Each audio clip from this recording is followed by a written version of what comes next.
Hello guys, welcome to drone academy. நம்ம இன்றைக்கி இந்த வீடியோ பதிவில் ஜனவரி 2க்கான நடப்பு நிகழ்வுகள் தான் பார்க்க போகிறோம். நிறைய நியூஸ் இருக்குங்க, அப்படியே ஃபாலோ பண்ணிட்டு வாங்க.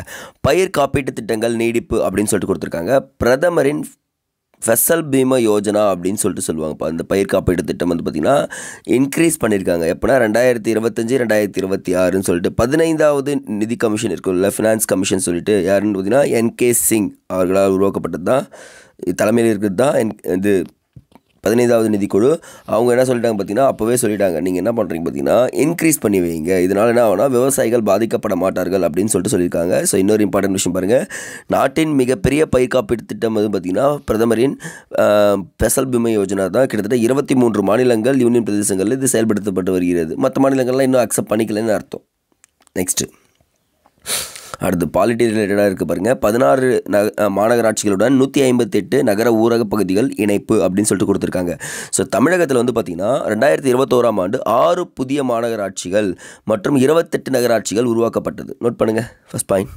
செகண்ட் பாயிண்ட், இந்த 4 புதிய மாநகராட்சிகள் உருவாக்குச்சுல, நாமக்கல், காரைக்குடி, புதுக்கோட்டை, திருவண்ணாமலை அப்படின்னு சொல்லிட்டு சொல்லுவாங்க. இந்த 4ம் வந்து பார்த்திங்கன்னா புதிய மாநகராட்சிகள். இது எப்போவுமே நீங்கள் மறக்கவே கூடாது அப்படின்றது சொல்லிடுங்க. நெக்ஸ்ட் ஒன், மாநகராட்சிகளின் விரிவாக்கம் ஏன் அப்படின்னு சொல்லிட்டு சொல்லியிருக்காங்க. மக்கள் தொகைக்கு ஏற்ற மாதிரி தான் மாநகராட்சிகள், நகராட்சிகள், ஊராட்சிகள், பேரூராட்சிகள்னு சொல்லிட்டு மாறிட்டே இருக்குங்க.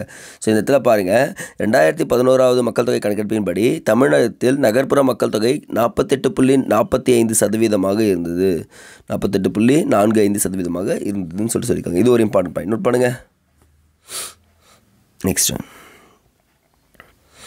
அடுத்தது எக்கனாமிக் ரிலேட்டடாக இருக்கக்கூடிய 2000 நோட்டுகள் 98.12% திரும்ப பெற்றது ரிசர்வ் வங்கின்னு சொல்லிட்டு சொல்லியிருக்காங்க. 2016ஆம் ஆண்டு என்ன பண்ணியிருக்காங்க பார்த்தீங்கன்னா, நவம்பரில் மத்திய அரசு பண மதிப்பிழப்பு நடவடிக்கையை மேற்கொண்ட போது 2000 ரூபாய் நோட்டுகள் அறிமுகப்படுத்தப்பட்டன.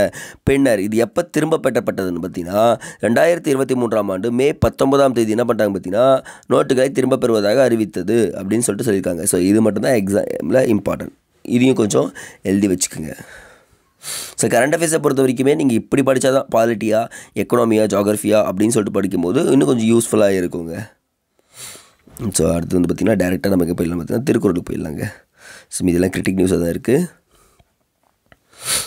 பாருங்கள். இது ரொம்ப எனக்கு பிடிச்ச குறள்னு சொல்லுவேன். தூங்குக தூங்கி செயற்பால தூங்கற்க தூங்காது செய்யும் வினை அப்படின்னு இருக்காங்க. வினை செயல் வகை என்ன பாருங்கள், இந்த இடத்துல காலம் தாழ்த்தி செய்யத்தக்கவற்றை காலம் தாழ்த்தே செய்ய வேண்டும். காலம் தாழ்த்தாமல் விரைந்து செய்யக்கூடிய செயல்களை என்ன பண்ணோம், செய்ய காலம் தாழ்த்தக்கூடாது அப்படின்றாங்க. அப்படின்னா ஒரு செயலை செய்யும்போது அதுக்கு இவ்வளோ டைம் எடுக்கணும், அவ்வளோ டைமில் தான் எடுத்து செய்யணும். ஆனால் குறுகிய காலத்தில் முடிக்க வேண்டிய செயல்களை குறுகிய காலத்தில் முடிச்சிடணும். எது உங்களுக்கு அதிக டைம் எடுக்கும், எது கம்மியாக டைம் எடுக்குன்றது உங்களுக்கு செய்யும் போதே அந்த செயலை பற்றி தெரிஞ்சிடணும் அப்படின்றத வினை செய் வகையில் செயல் வகையில் சூப்பராக திருவள்ளுவர் சொல்லியிருக்காருங்க. நெக்ஸ்ட் ஒன், உடல் உறுப்பு தானம். ஓகே, இன்றைக்கான கேள்வி கேட்கலாமா? உடல் உறுப்பு நாள் அப்படின்னு சொல்லிட்டு தமிழகம் கடைபிடித்து வருகிறது. எந்த நாள்ன்றது கமெண்ட் செக்ஷன்லாம் மறக்காமல் கமெண்ட் பண்ணுறேங்க, பார்க்கலாம்.